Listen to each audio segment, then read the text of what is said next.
और एक बात और ध्यान रखना, परमात्मा जब जब अवतार लेते हैं उसमें संशय नहीं।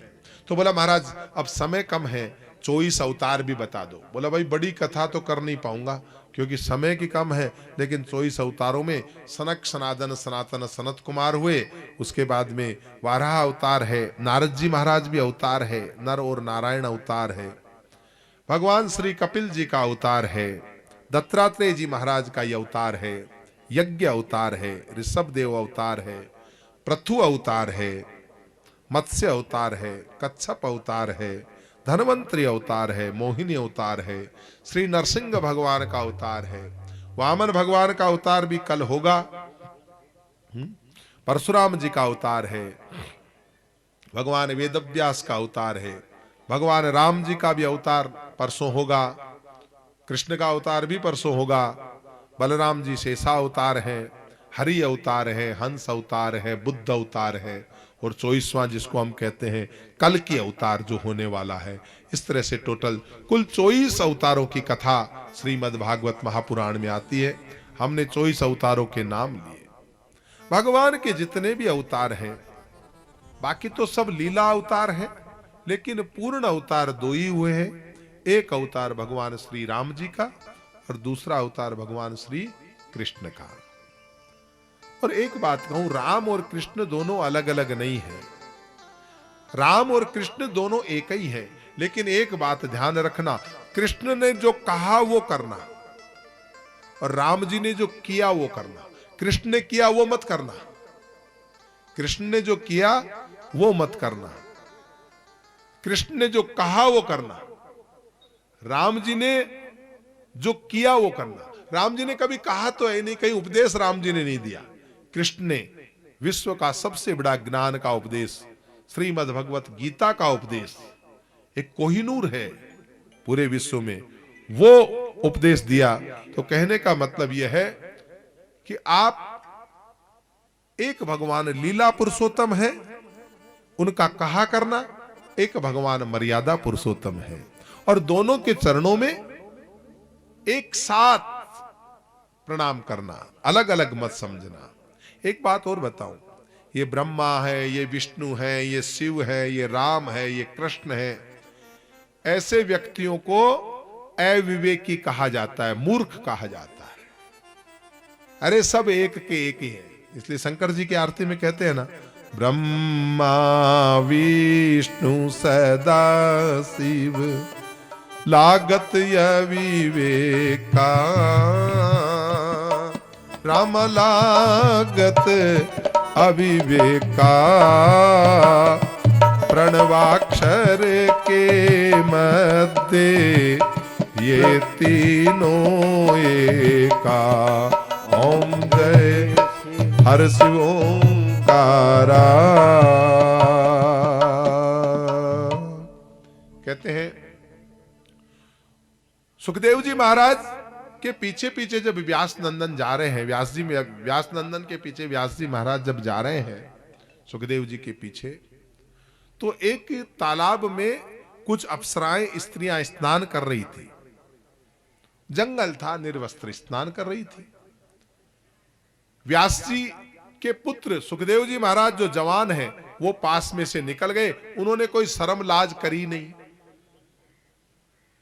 पीछे पीछे बेटा बेटा बेटा बेटा कहते हुए जो ही व्यास जी महाराज गए तो उन्होंने हड़बड़ाते हुए सारे अपने कपड़ों को संभाला और वस्त्र संभाल करके तो उन्होंने कहा कि अरे तुम दिखावा करती हो, मेरे जैसे बूढ़े आदमी को देख करके तो शर्म कर रही हो, और मेरा जवान बच्चा पास में से निकला, उसकी तुमने शर्म ही नहीं की। उन्होंने कहा महाराज, क्योंकि सुखदेव जी महाराज के हृदय में स्त्री और पुरुष का भेद ही नहीं है। ऐसे वीतराग जो महामुनि हैं, उनका नाम सुखदेव जी महाराज है। बोले सुखदेव जी महाराज की। अरे वाह भाई वाह, आपके तो टीम बड़ी लंबी चौड़ी आई है, जय वाली टीम भी। कहते हैं 17 पुराणों की रचना करके और व्यास जी महाराज चुप हो गए। व्यास जी महाराज परेशान हो गए क्योंकि 17 पुराणों में ज्ञान ही ज्ञान की चर्चा की, लीला पुरुषोत्तम की चर्चा नहीं की। अब लीला पुरुषोत्तम की चर्चा के बिना मजा आए क्या? अरे आदमी के जीवन में कोई फिल्म की स्टोरी बने, कोई बढ़िया पिक्चर बनाए और उसमें लव स्टोरी नहीं हो तो बड़ा वो आनंद आएगा क्या? है वो पिक्चर चलेगी क्या? व्यास जी ने 17 पुराण बनाए, सारे के सारे मर्यादाओं में भरे हुए थे। ज्ञान ही ज्ञान, ज्ञान ही ज्ञान, ब्रह्म ज्ञान ही ब्रह्म ज्ञान, ब्रह्म ज्ञान ही ब्रह्म ज्ञान।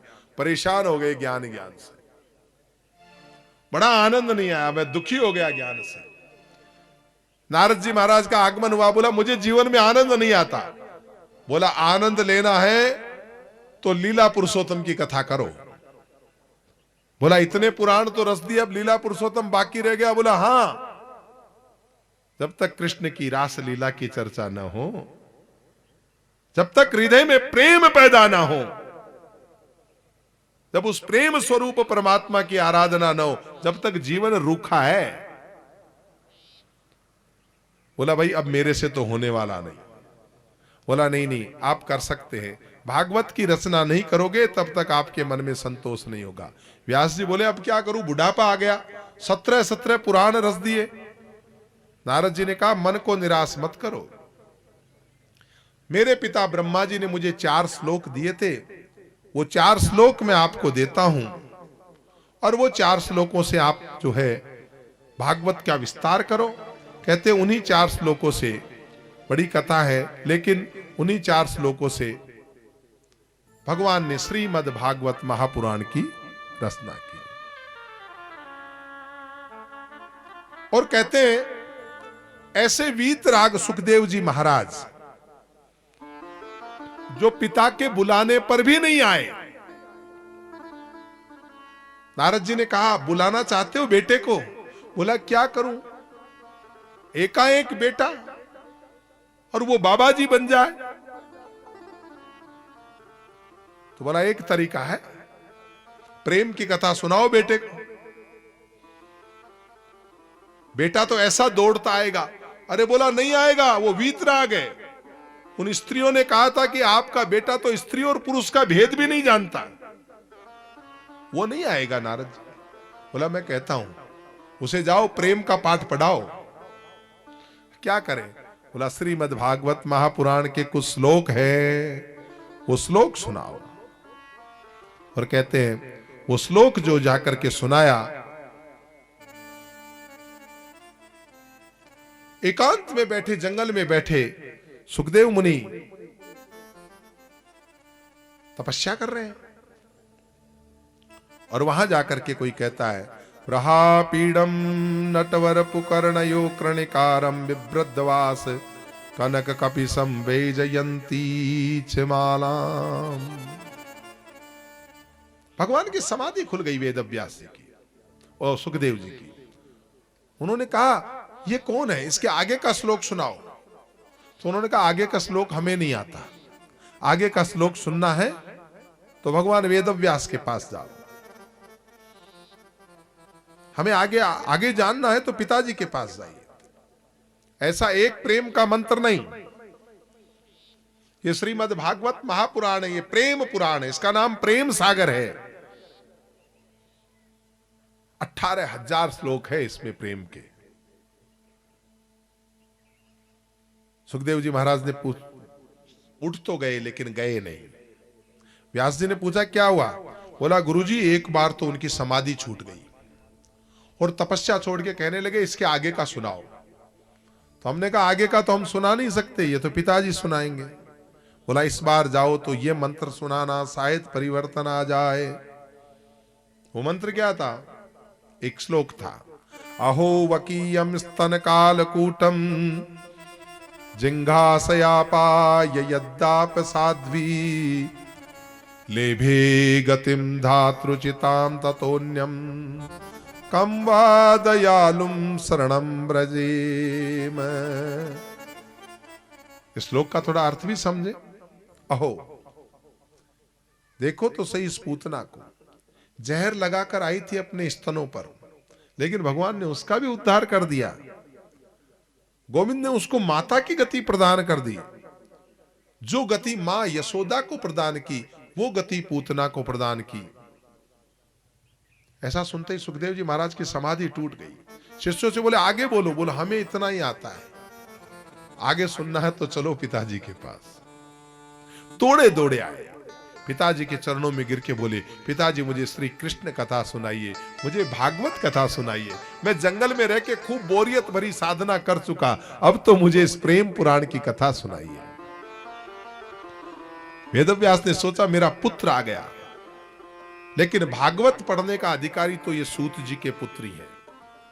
हम भले ही ब्राह्मण हैं, लेकिन उन्होंने पद्म पुराण में कहा कि मैंने तो इन सूतों से, राव जी से ही मैंने ये पोथियां ली है, मैंने तो संग्राह के सिद्ध होता हूं। इसको तो ब्रह्म ज्ञान है, मेरे ब्राह्मण का बेटा है तो इसको ब्रह्म ज्ञान ही सुनाना चाहिए। लेकिन ब्रह्म ज्ञान मेरे पास नहीं, ब्रह्म ज्ञान सुनना है। ज्ञान किसी जाति पाति का नहीं होता है, गुरु कोई जात से नहीं होता है। सुखदेव जी महाराज ब्राह्मण हैं, राजा जनक राजपूत हैं, और ब्राह्मण भी छोटे मोटे नहीं, भगवान वेदव्यास के पुत्र हैं। लेकिन ज्ञान गुरु होता है। आज अपने बेटे को ज्ञान लेने के पास किसके लिए भेजा? एक ब्राह्मण ने अपने बेटे को राजपूत के पास कहा वहां जाकर के ज्ञान लेके आ। बड़ी कथा है, कभी समय पे, क्योंकि अभी कल भी थोड़ा कथा में लाइट का विघ्न होने से थोड़ा सा हम लोगों को कल की कथा भी आज करनी पड़ी, तो थोड़ा कथा को थोड़ा सा तेज गति से दौड़ाना भी पड़ेगा। 7 दिन की कथा है तो आप सब लोग बैठे तो 7 दिन में पूर्णाहुति भी करनी है। अब ऐसे ऐसे कई प्रसंग हैं जिन पे काफी बोलना चाहिए था, लेकिन अब थोड़ा सा गति नहीं पकड़ेंगे तो हम कथा में पीछे भी रह जाएंगे, क्रम भी पूरा करना है।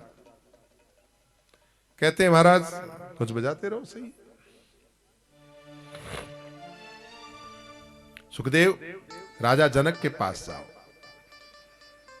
वही सुखदेव जी महाराज जिन्होंने काम को जीता, क्रोध को जीता। बेटा तूने काम को जीत लिया? बोला हाँ महाराज जीत लिया। तो बोला पहले राजा जनक को गुरु बनाओ। बड़ी कथा है। राजा जनक को गुरु बनाने गए तो राजा जनक ने कहा पहले पंडित जी परीक्षा लूंगा, उसके बाद गुरु बनूंगा। तो बोला महाराज ठीक है। तो बोला अभी तो जाओ महलों में विश्राम करो। महलों में राजा जनक ने इशारा किया और महलों के अंदर कक्ष में कुछ लड़कियां भेज दी और कुछ कामुक माहौल पैदा कर दिया। और वहां देखा तो रात को जंगला तोड़ करके सुखदेव जी महाराज भाग गए कि अगर मैं यहां रहूंगा तो मेरा तो ब्रह्मचर्य खत्म हो जाएगा। सुबह आए तो पूछे कि क्या हुआ? कुछ नहीं बोल रहे। राजा जनक कहते हैं बेटा ब्रह्मचर्य वो नहीं है जो तुम जंगल में जाकर के बैठ गए और वहां जाके तुमने ब्रह्मचर्य का पालन कर लिया, वहां कोई था ही नहीं तो अपने आप ही ब्रह्मचर्य का पालन हो गया। जब तक अनुकूल परिस्थिति में तुमने ब्रह्मचर्य का पालन किया तो क्या खाक पालन किया? असली ब्रह्मचर्य मैंने पालन किया। देख मैं राजकीय शरीर में हूं, लड़कियां पगचंपी करती है, चंवर ढुलती है, लेकिन फिर भी मेरे मन में लेस मात्र काम नहीं जगा सकी। इसलिए उनका नाम है वेदेह राज जनक। साधुओं ने कहा ऐसा आदमी देह में तो स्थित हो ही नहीं सकता, इतनी प्रतिकूल परिस्थिति में और इसका किसी का काम भाव न जगे। ऐसी स्थिति वाला अगर कोई है तो राजा जनक है। सुखदेव तो बोला महाराज कैसे जीतूं? बोला एक में चित लगाओ। रात को कितनी लड़कियां थी? बोला महाराज मैंने तो देखा भी नहीं, गिन नहीं पाया। तो बोला अभी जाओ देखो, इसके हाथ में एक दीपक दो, महल में घूम के आओ, गिन के आना कितनी है, पर ध्यान रहे दीपक बुझे नहीं और घी उड़े नहीं। अब दीपक बुझे नहीं, घी उड़े नहीं तो सारा ध्यान तो दीपक की लो में लग गया। पूरे महल में घूम के आए। बोला क्या देखा? बोला मैंने कुछ नहीं देखा। सच बताना क्या देखा? बोला कुछ नहीं देखा। देखो इस दुनिया में चोर, ठग, पापी, अनर्थ, काम, क्रोध सब रहेंगे, मिट नहीं सकता। ये गुण अवगुण सहित सृष्टि है। अपने आप को प्रकाश में स्थित कर लो तो ही सुरक्षित रह सकते हो। मैंने जितनी रात को भेजी थी उससे 100 गुना ज्यादा अभी भेजी है, लेकिन चूंकि तुमने अपने आप को प्रकाश में स्थित कर लिया तो फिर तुम्हें बाहर क्या है कुछ दिखाई भी। बेटा अब तुमने काम जीत लिया, और जब काम जीत लिया तो कहते हैं सुखदेव जी महाराज को कहा कि देखो ये दिगंबर फिरना हमारे लिए ठीक नहीं, बड़े हो गए हो, साधु बनो अच्छी बात है, लेकिन बिल्कुल नंग धड़ंग घूमो अच्छी बात नहीं। राजा जनक के कहने से सुखदेव जी महाराज वैसे तो दिगंबर ही रहे, लेकिन 4 अंगुल की कोपीन पहनना सुखदेव जी महाराज ने प्रारंभ कर दिया। और कहते हैं 4 अंगुल की कोपीन भी इसलिए पहनाई कि इस व्यासपीठ पे कोई दिगंबर बैठ करके कथा कर सकता। राजा परीक्षित को कथा सुनानी है, इसलिए सुखदेव जी दिगंबर नहीं रह सकते, एक कारण भी पैदा करना था, इसलिए 4 अंगुल की कोपीन पहनाई। और महाराज वहां से कहते हैं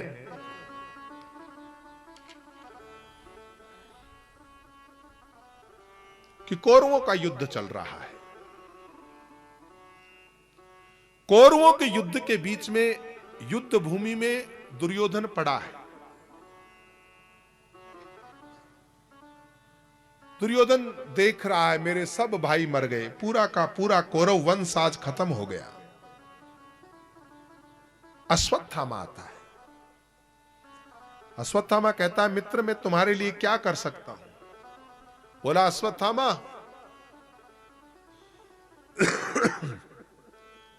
मुझे दुख इस बात का नहीं है कि मेरे 99 भाई खत्म हो गए। अश्वत्थामा रोना इस बात का है पांडव एक भी नहीं मरा। मेरे 99 खत्म हुए उसका मुझे दुख है, लेकिन उससे ज्यादा दुख इस बात का है कि पांडव एक भी नहीं मरा। कम से कम एक भी पांडव मर जाता तो मेरी आत्मा को शांति मिलती, लेकिन पांडव एक भी नहीं मरा। अश्वत्थामा ने कहा अच्छी चिंता की मित्र, अभी युद्ध समाप्त नहीं हुआ, छद्म युद्ध मेरे पास है, मैं धोखे से सही।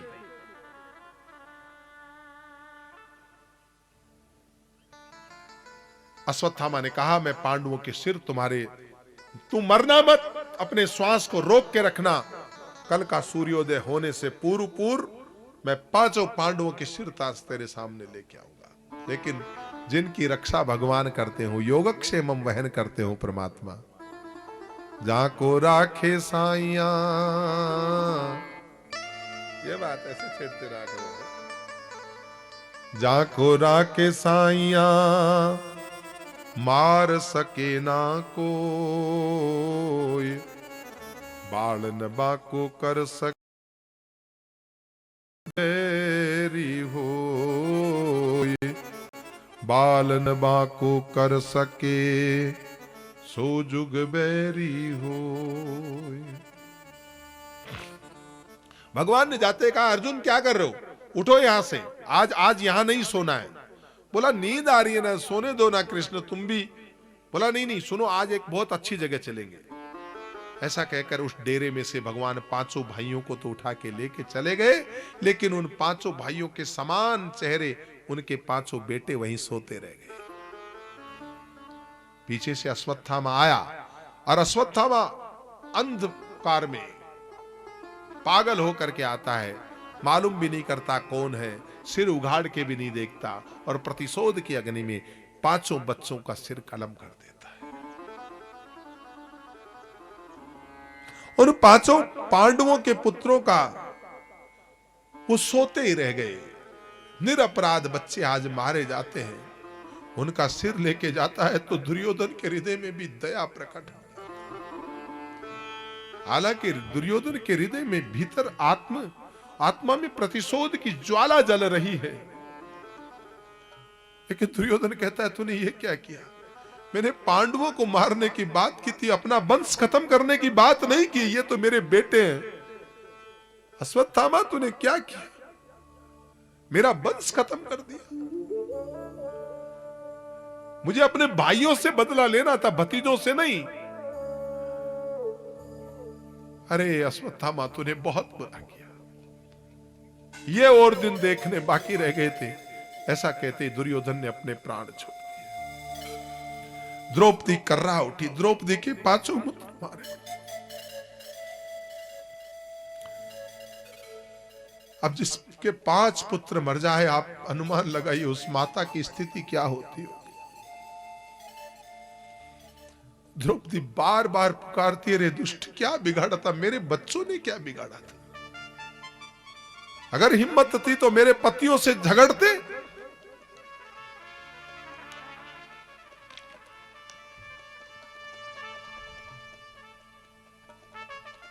मेरे अबोध बच्चे जो सो रहे थे और मेरे बच्चों को भी मारना था तो ललकार के मारना था।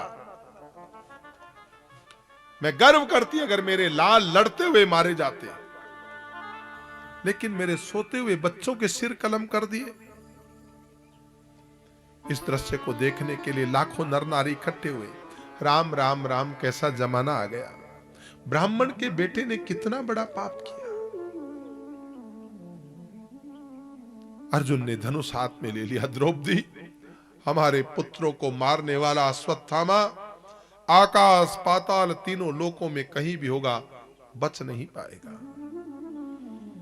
विशाल, इतने में तो अश्वत्थामा ने ब्रह्मास्त्र का संगान कर दिया अर्जुन को मारने के लिए।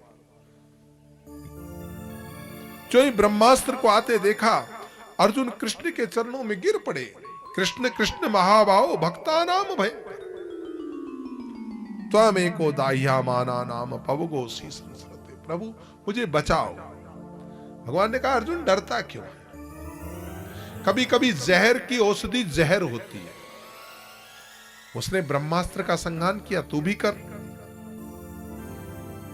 ब्रह्मास्त्र को शांत करने का तरीका यह कि ब्रह्मास्त्र के खिलाफ ब्रह्मास्त्र चलाया जाए।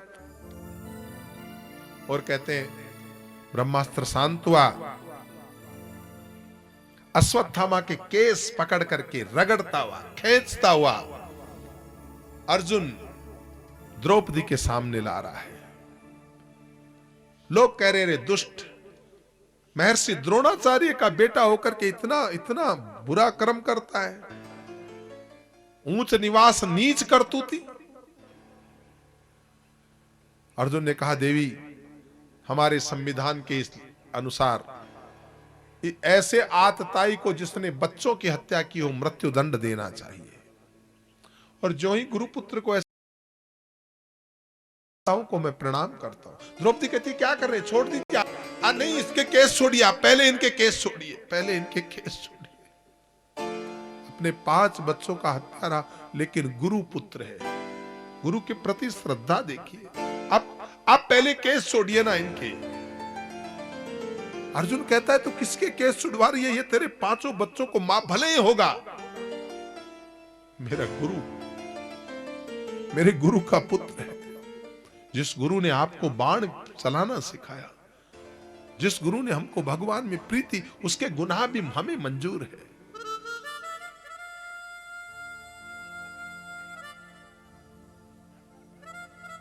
भीम कह रहा, अर्जुन द्रौपदी की बातों में मत आ,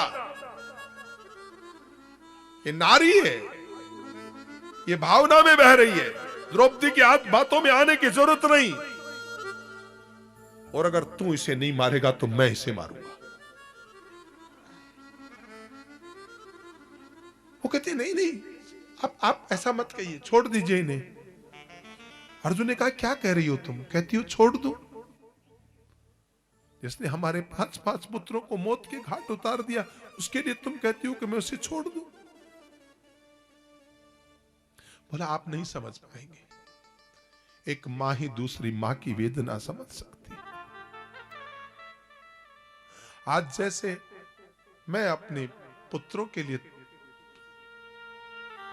आंसू बहा रही हूं, ऐसे ही मेरी गुरु मां कुरही की भांति रुदन करेगी। ये तो गुरु मां गौतमी का इकलौता पुत्र है, आप इन्हें छोड़ दीजिए। मेरे गुरु महाराज की मां, विधवा मां रोए, ये मुझे बर्दाश्त नहीं। और इसको मारने से मेरे बेटे तो वापस नहीं आएंगे, इन्हें मत मारो। अर्जुन ने कहा, तेरे मन में करुणा आ गई, कानून में करुणा नहीं होती, दुष्ट के साथ दुष्टता का व्यवहार किया ही जाना चाहिए। युधिष्ठिर से पूछा, बताओ क्या करें? बोला मारो, कुछ मत करो। भीम ने कहा, मैं तो पहले ही कह चुका, मारो मारो मारो। भगवान कृष्ण ने कहा, मारो मत, द्रौपदी की बात रखो। तो क्या करें? इसकी मणि निकाल लो। ये तीसरा नेत्र जिसका, ये तीसरा नेत्र ब्राह्मण की मणि होती है बात, ये ज्ञान का नेत्र है। ज्ञान विहीन ब्राह्मण तो मरे समान ही है। ज्ञानहीनो गुरुत्याजो मिथ्याव्याधि विडंबकम स्व विश्रांतिम न जानाति पर शांति करोति किम।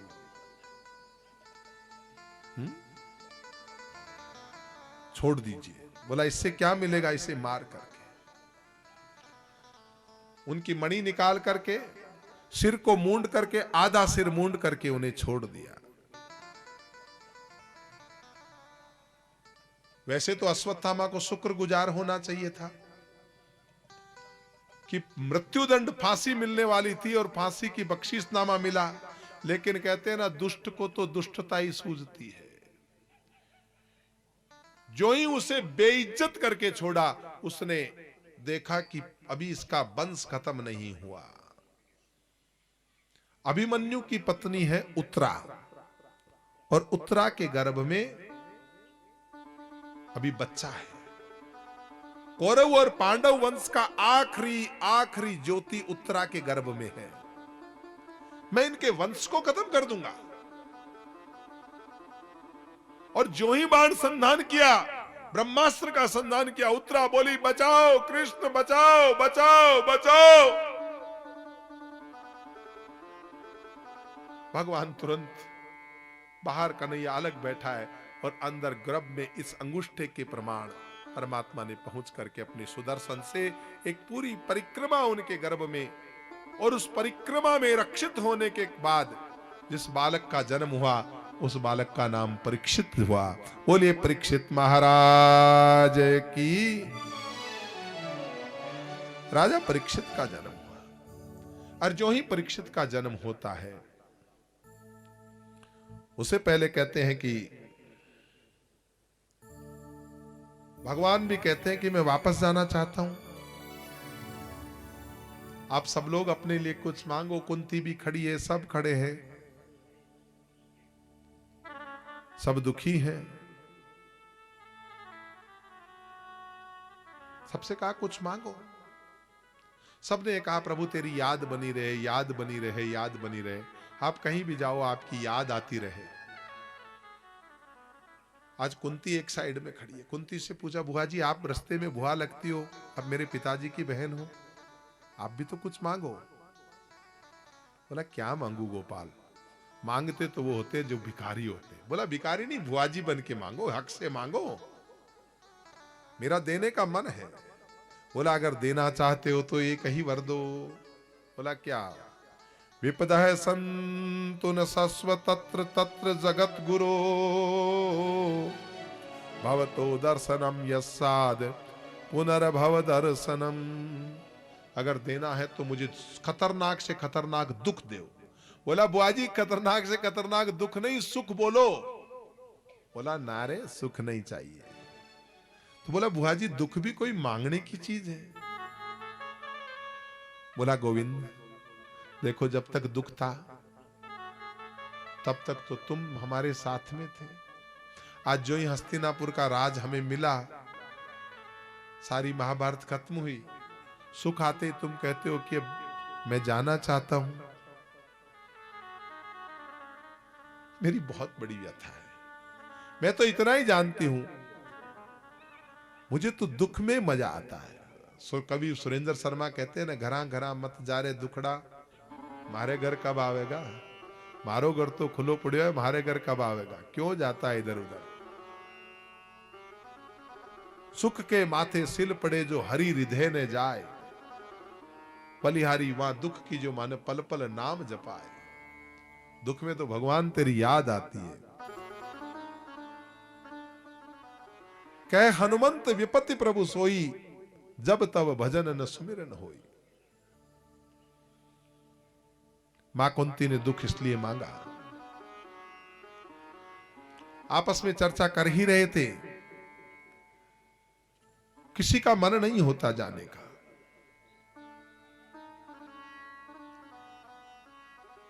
द्रौपदी वगैरह सबको भगवान देख करके देखते हैं, इनको कुछ उपाय तो करवाऊं। उस समय भगवान कहते हैं कि आओ, अभी भीष्म पितामह ने प्राण नहीं छोड़े हैं, उनको भी सत्संग की जरूरत है। जब तक भीष्म प्राण न छोड़े हम वहां जाते हैं, भीष्म से कुछ पूछते हैं। भीष्म ने भी प्राण किया था, एक प्रण मांगा था, भगवान से वचन मांगा था। क्या? हाँ जी, इतना तो करना स्वामी, जब प्राण तन से निकले। भगवान जब भी मेरे हृदय से प्राण निकले, श्री गंगा जी का तट हो, यमुना का बंसीवट हो, श्री गंगा जी का तट हो या यमुना का बंसीवट हो, मेरा सांवरा निकट हो, जब प्राण तन से निकले, इतना तो करना स्वामी। भीष्म पितामह के इतना करना, चाहे गंगा का तट हो, चाहे जमुना का तट हो, चाहे कहीं जंगल ही क्यों न हो, पर जहां भी हो मेरा सांवरा मेरे सन्मुख हो। भगवान ने कहा मैं आपके सन्मुख रहूंगा, मेरे सन्मुख ही प्राण छोड़ेंगे। आओ सत्संग के लिए कुछ लोगों को ले आया। कहते हैं ना, जब आदमी का मरण समय आता है तो सब लोग चले जाते हैं, आज सब आए और जाकर के जब भगवान सामने खड़े हैं, भीष्म जी ने कोशिश की कि मैं खड़ा होकर के भगवान को प्रणाम करूं। भगवान ने कहा बस बस हो गया आपका, मैंने स्वीकार कर लिया, मेरा प्रणाम आप स्वीकार कीजिए। ये युधिष्ठिर आया है, सब लोग आए हैं आपसे कुछ ज्ञान की चर्चा पूछने आए हैं, इनको कुछ ज्ञान की चर्चा सुना दो। मेरे से बोला नहीं जाता कृष्ण, बोला कुछ सुना दो, कुछ तो सुनाओ। बोला इतना ही कह सकता हूं बेटा, सबसे बड़ा धिक्कार और दुष्ट है वो व्यक्ति जिसकी आंखों के आगे कोई अपराध हो रहा हो और वो उसको रोक नहीं पाए। आंखों के आगे अगर अपराध हो रहा हो तो या तो उस व्यक्ति को उस अपराध का प्रतिकार करना चाहिए, नहीं तो कानों में अंगुलियां डाल के जूतियां हाथ में लेके भाग जाना चाहिए। बाकी अपराध अपनी आंखों के सामने होते नहीं देखना चाहिए बेटा। भीष्म इतना कह ही रहे थे कि द्रौपदी जी को हंसी आ गई। द्रौपदी बोली भाई महाराज ज्ञान तो आप भी मरते मरते अच्छा बांट रहे हो, लेकिन जब मेरी लाज लुट रही थी तब आपका ज्ञान कहां था? क्या मेरी साड़ी खींच रहे थे तब अपराध नहीं हो रहा था? है?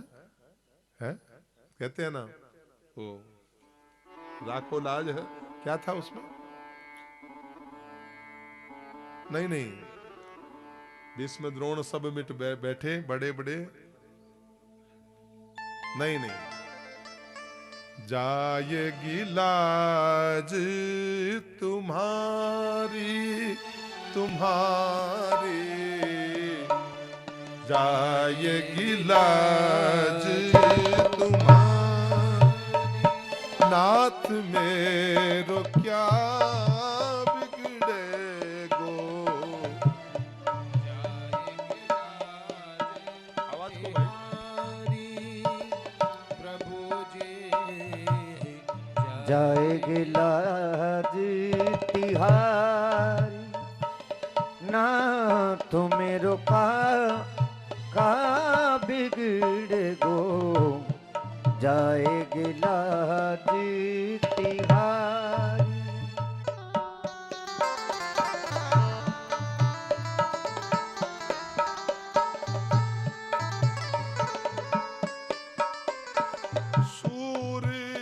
समूह है भूप सब बैठे, बड़े बड़े सूतधारी।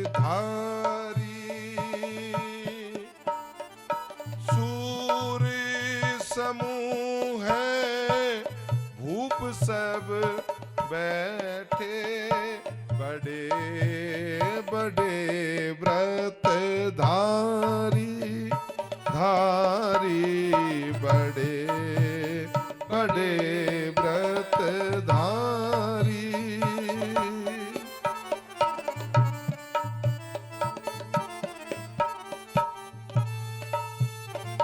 भीष्म द्रोण कर्ण दुशासन, जिनने आपत डारी। नाथ में जाएगी लाज तिहारी तिहारी, जाएगी लाज तिहारी। नाथ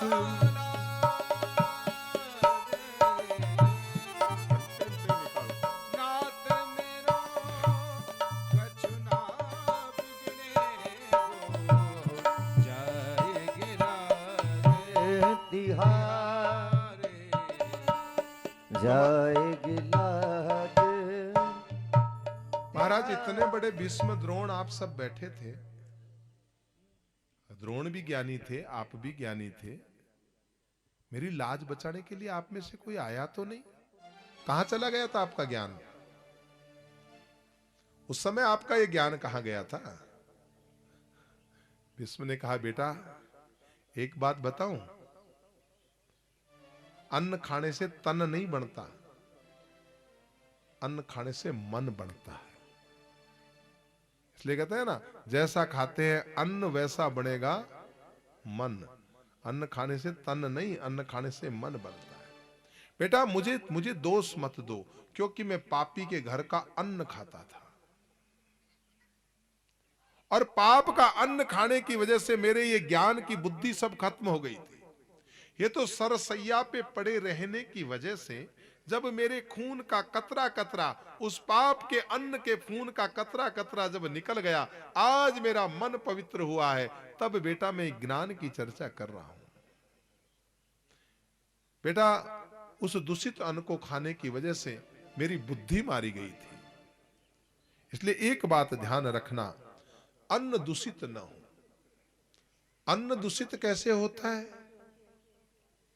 कुछ दोष हैं अन्न की जिनकी अपन चर्चा करेंगे। एक तो आजकल की माताएं, पुरानी माताएं तो सब ध्यान रखती है, लेकिन आजकल की बच्चियों को तो कोई फर्क नहीं पड़ता। मासिक धर्म के 5 दिन औरत को भोजन नहीं बनाना चाहिए। अगर अपने पति और परिवार की रक्षा करनी हो तो चाहे कितने रुपए में किसी को बुलाना पड़े, या कोई महारानी को, किसी को जो भी है पास में पड़ोस में, या कहीं होटल पे जाके खाना पड़े, लेकिन कम से कम अन्न को अगर दूषित नहीं करना हो तो 5 दिन मासिक धर्म के निकाल देने चाहिए। दूसरा, पवित्र चौका अगर लगा सके, थोड़ा सा गाय का गोबर और थोड़ा सा गौमूत्र लेकर के, मान लिया अब तो आपके पक्के आंगन बन गए सबके, लेकिन थोड़ा सा गाय का गोबर हो, थोड़ा सा गौमूत्र हो, हल्का सा चौका लगा दे। अरे पूरे रसोई घर में चौका न लगे तो कम से कम जिस गैस पे आप बना रहे हैं वहां कम से कम एक हाथ का चौका जरूर लगाए। तीसरी बात, झगड़ते झगड़ते भोजन कभी न बनाए, और अगर झगड़ा करना हो तो आराम से बैठ के झगड़ा कर ले, खाना बनाने के लिए कोई और को भेज दे।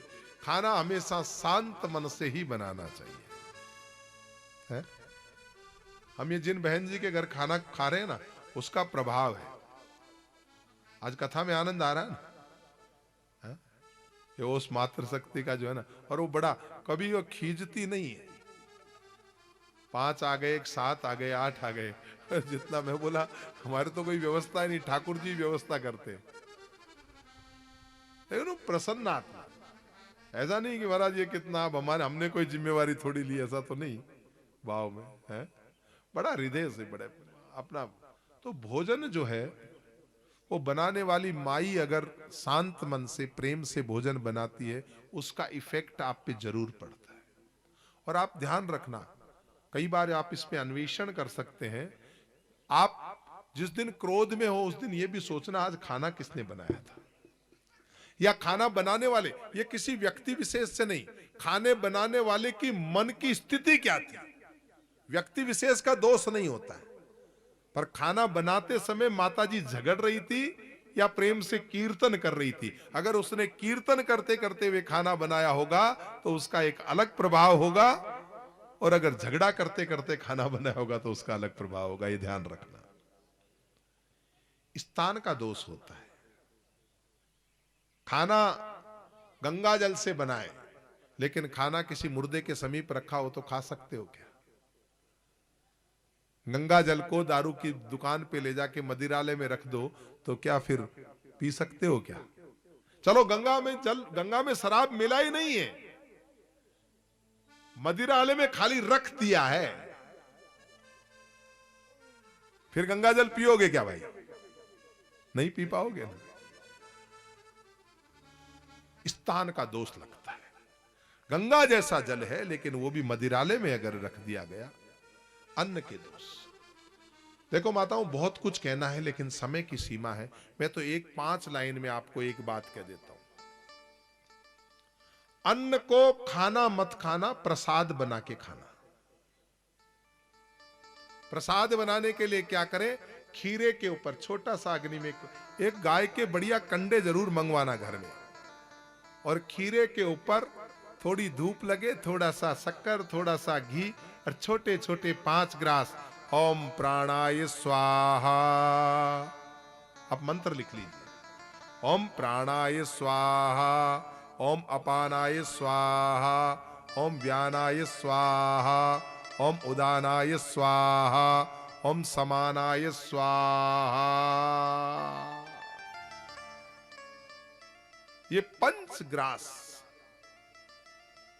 का भोग लगाइए। वैसे सब माताएं बड़ी विद्वान हैं, सब हमारे यहां, लेकिन फिर भी जो नहीं करती हो वो करने लग जाए। गाय की, कुत्ते की, कौवे की रोटी जरूर निकालें अपने घर में। और अन्न, खुद के खाने का अन्न, कम से कम घर पे गेहूं खरीदो तो मालूम करो ये रुपया कौन सी जगह से आया है।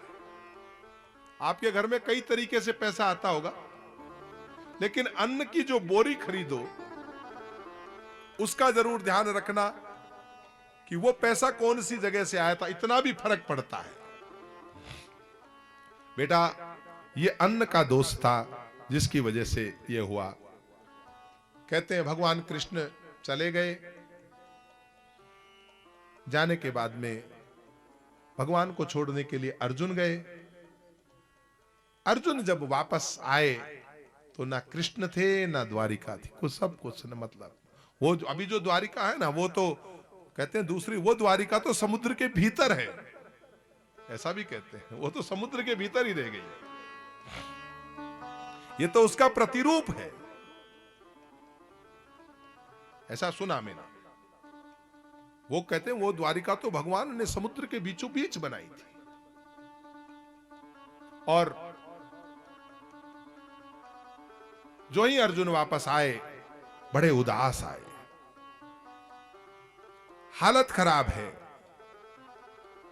और उस समय पूछा, युधिष्ठिर जी ने पूछा कि क्या हुआ भाई, बताओ तो सही क्या बात हो गई, तुम इतने उदास क्यों हो?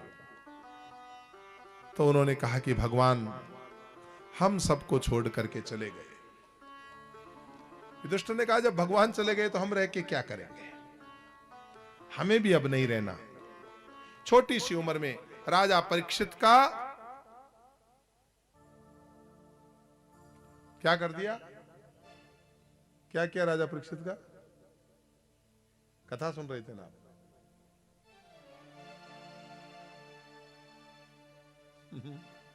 राजा परीक्षित को राजगद्दी दे दी।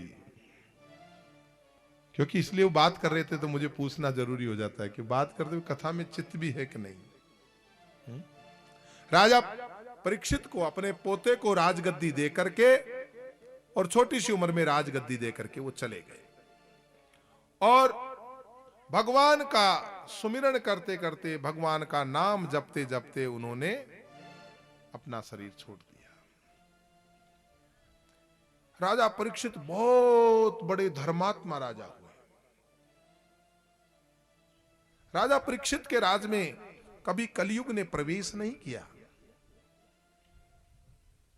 राजा परीक्षित एक दिन अपने बुजुर्गों का खजाना ढूंढ रहे थे कि ढूंढते ढूंढते उन्होंने देखा एक बहुत सुंदर सा मुकुट है, सोने का मुकुट है, हीरे जवाहरात लगे हुए हैं।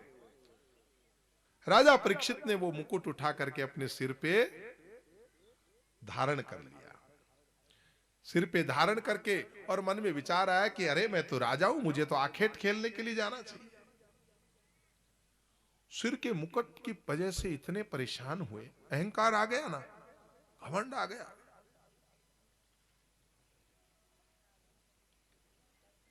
आपको मालूम है वो मुकुट किसका था? वो मुकुट युधिष्ठिर का नहीं था, वो उनके बाप दादाओं का मुकुट नहीं था। बाप दादाओं का मुकुट होता तो अहंकार नहीं आता। वो मुकुट किसका था? वो मुकुट था जरासंध का। तो जरासंध जैसे पापी का मुकुट था, खजाने में पड़ा था, जरासंध को जीता था। मुकुट बहुत बड़ा सुंदर था। उन्होंने जो ही जरासंध का मुकुट पहना तो अभिमान, अहंकार ये तो आना ही था, मुकुट का प्रभाव तो होना ही था। उस समय जाकर के देखा कि कलयुग जो है वो किस प्रकार से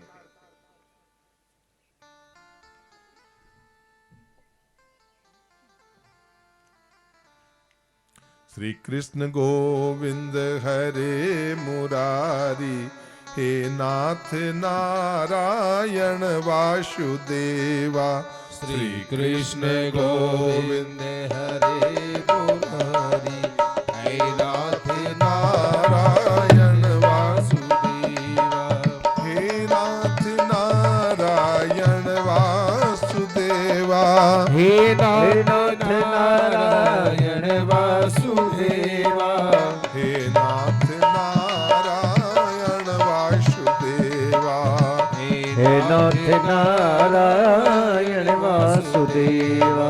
श्री कृष्ण गोविंद हरे मुरारी, हे नाथ नारायण वासुदेवा। श्री कृष्ण गोविंद हरे मुरारी, हे नाथ नारायण वासुदेवा। हे नाथ नारायण वासुदेवा। हे नाथ नारायण वासुदेवा। हे नाथ। नारायण वासुदेवा। और कहते हैं जो ही जंगल में गए उन्होंने देखा एक बैल के 3 पैर कट गए हैं। एक पैर पे एक बैल खड़ा है, पास में गाय माता रो रही है। गाय माता के आंखों से अश्रुपात हो रहे हैं। राजा परीक्षित ने जाके पूछा, मां तुम रो क्यों रही हो? ओहो, तुम तो साक्षात पृथ्वी मां हो। भगवान कृष्ण ने तुम्हारे ऊपर लीला की है।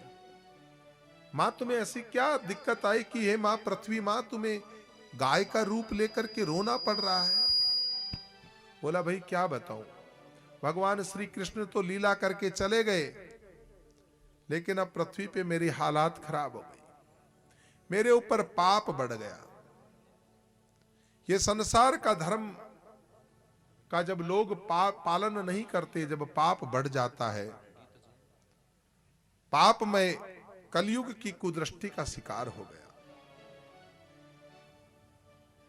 राजा परीक्षित ने पहली बार नाम सुना कि कलयुग। पास में आए और बोले, भाई तुम्हारे 3 पैर किसने काटे? मैं राजा परीक्षित हूं, पांडवों का पोता हूं, ये दुष्टता किसने की? मैं उस व्यक्ति को दंडित करूंगा। धर्म रूपी बैल बोला, महाराज किसका नाम ले? यदि कर्मकांडियों की बात माने तो कर्मकांडी कहते हैं कि कर्म प्रधान विश्व करि राखा, जो जस करते सा फल चाखा। को न सुख दुख कर दाता, निज कृत कर्म भोग सब भ्राता। सब लोग तो ये कहते हैं अपने अपने कर्मों का फल भुगत रहे हो, तो हो सकता है महाराज हम भी अपने कर्मों का फल भुगत रहे हो। महाराज मीमांसा वाले अलग बात कहते हैं, सांख्य वाले अलग बात कहते हैं, न्याय वाले अलग बात कहते हैं। कोई कहता है मैं आत्मा हूं, क्या शरीर का क्या दुख होता है। पर महाराज हालत खराब हो गई जब से भगवान श्री कृष्ण गए हैं, हमारा तो जीना हराम हो गया। परीक्षित ने कहा तुम कौन हो, एक पैर पे खड़े हो। बोला महाराज क्या बताएं। इतने में कहते हैं कि कलयुग जो था वो कलयुग उस बैल को मार रहा था। मार हो रही है, एक पैर का बैल खड़ा है और उसको भी चैन नहीं है। कलयुग उस बैल को भी, उसके दया नहीं है। राजा परीक्षित ने कहा अरे ये कौन है, शैतान कहीं का, पकड़ो इसे। वो घबरा गया, राजा परीक्षित का नाम सुनते ही घबरा गया। बोला मुझे क्षमा कर दीजिए राजा। तो बोला तुम कौन हो। बोला महाराज मेरा समय आ गया, मैं कलयुग हूं। तो बोला मेरी शरण में आने के बाद भी तुम्हें यह अधिकार तो नहीं कि तुम इस तरह इस धर्म को और मां पृथ्वी को तकलीफ दो। तो बोला महाराज मैं कलयुग हूं, मैं जाऊं कहां। आप ऐसा करो मुझे कोई एक स्थान बता दो, दो तीन जगह बता दो, मैं वहां रह जाऊंगा। राजा परीक्षित ने कहा यह ठीक है। दुष्टों की व्यवस्था भी राजा को करनी पड़ती है ना। तो बोला एक काम करो, धूतम पानम स्त्रिये सुना यत्रा धर्म चतुर्विध है। जहां जुआ हो, जुआ खेलते हो, वहां तुम कलयुग तुम वहां रहो। जहां धूत क्रीड़ा है, जुआ हो, उनके घर में कपट रूप से कली का प्रवेश होता है। कहते हैं ना जुआ तो बिना कपट के खेला ही नहीं जाता। अगर सच्चाई के साथ जुआ जीतना चाहें तो धर्मराज युधिष्ठिर ही जुआ जीत जाते, पर वहां तो मामा शकुनी जैसा कपटी आदमी चाहिए। दूसरा है शराब की दुकान में तुम रहो। तीसरा वेश्या घर में तुम रहो। जहां हिंसा होती हो वहां तुम रहो। उसने कहा महाराज वो तो ठीक है, लेकिन आपने सारी गंदी गंदी चीजें बता दी, हमारा अधिकार नहीं, कोई एक तो अच्छी चीज बता देते। बोला हाँ भाई गलती हो गई, एक काम कर, तू स्वर्ण में रहा कर, सोने में रहा कर। इतना ही कलयुग चाहता था। राजा के माथे पे क्या था, स्वर्ण का, और उसने तुरंत क्या किया, सोने में जाकर के अपना वास किया। और कहते हैं परीक्षित महाराज वहां से जाते हैं, बड़ी कथा है। और साथ में सामने जो है एक ऋषि विराजमान है। पानी की प्यास लगी, जाकर के कहते हैं महाराज पानी पिलाओ। महाराज समाधि में बैठे। फिर कहता है मैं राजा परीक्षित हूं, महाराज मुझे पानी पिलाओ। लेकिन फिर महाराज तो कुछ जवाब देते नहीं। ऋषि अंतर्मुखी हैं। अब उसके तो वो मुकुट में कलियुग बैठा था ना, सोचा ये बाबा जी देखो क्या ढोंग कर रहा है, क्या मेरी आवाज नहीं सुन रहा है, क्या इसको सुनाई नहीं देता कि राजा परीक्षित हूं मैं। अभी दिखाता हूं महाराज कैसे ढोंग करते हो। उन्होंने एक मरा हुआ सांप पड़ा था, अपने धनुष से जो कमान होती है, वो कमान क्या जो बाण होता है, उस बाण से सांप को उठाया और राजा ने उस ऋषि के गले में डाल दिया। चल दिए राजा। उधर ऋषि कुमार को मालूम चला कि आपके पिताजी के गले में राजा परीक्षित ने सांप डाल दिया।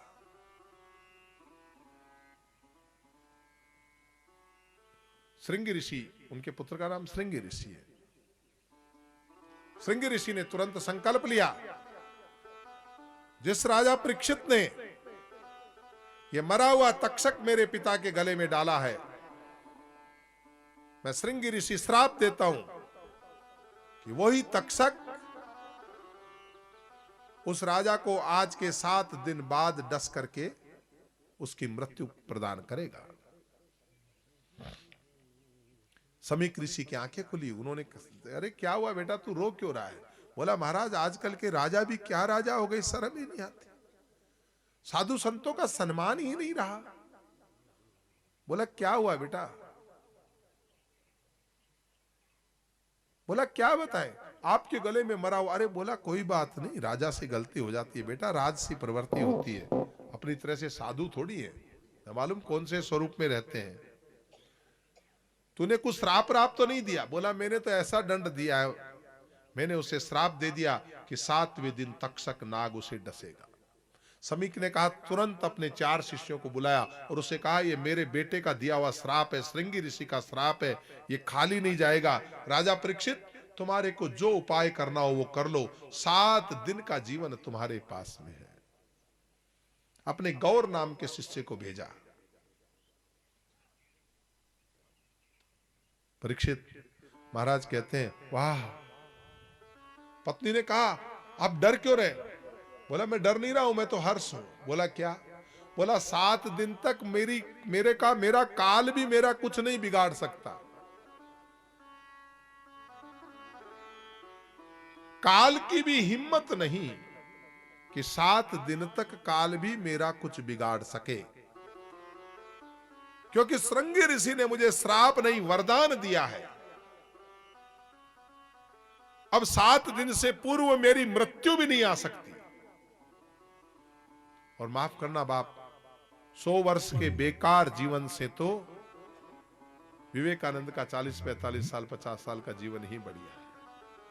बेकार के फालतू सुबह उठे और शाम को जो जीवन खत्म किया, ऐसे जीवन के बजाय तो चाहे 10 साल का जीवन ही क्यों न मिले है। आदि गुरु शंकराचार्य कोई 100 वर्ष के थोड़ी होके थे गए थे भाई। जीवन चाहे कम मिले, जीवन का दिन महत्व, और सच्ची इंपॉर्टेंस तो वो है 7 दिन भी अगर ढंग से जिए जाए बहुत कुछ।